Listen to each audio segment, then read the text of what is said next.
Grosse tension au Sénégal. Bassirou Diomaye Faye vient de limoger Ousmane Sonko en tant que Premier ministre de la République. Deux hommes, au début, qui étaient inséparables. Entre amitié, même philosophie politique, ces deux hommes étaient inséparables.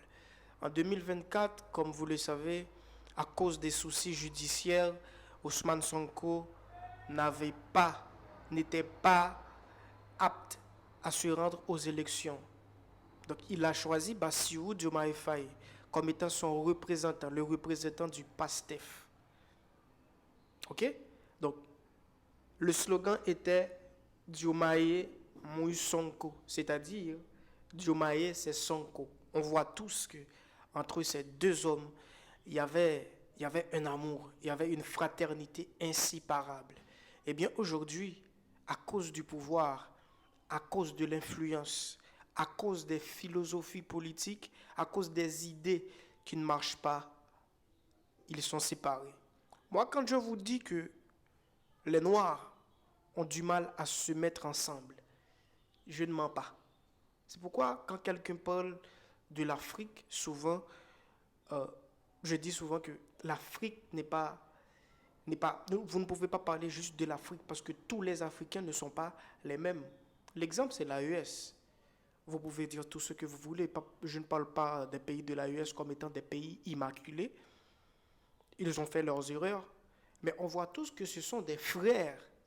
Quand la CEDEAO avait menacé d'attaquer le Niger, le Mali et le Burkina Faso ont dit, si vous attaquez le Niger, vous aurez affaire à nous. Donc, dans la philosophie de Sonko, il avait voulu la lutte contre la corruption, changement profond dans l'administration. Mais Diomaye Faye, de son côté, voulait diriger avec beaucoup plus de prudence.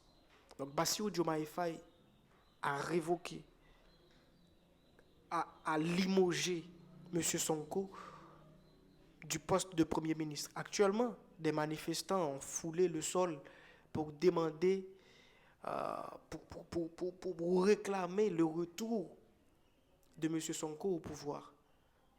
Donc, qu'est-ce que ça vous apprend? Ça vous apprend à ne jamais faire confiance à quelqu'un. C'est ça la leçon à tirer. Alors, qu'est-ce qui va se passer?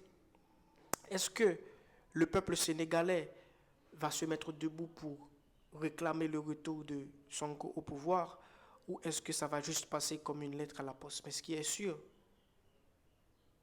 l'heure est grave.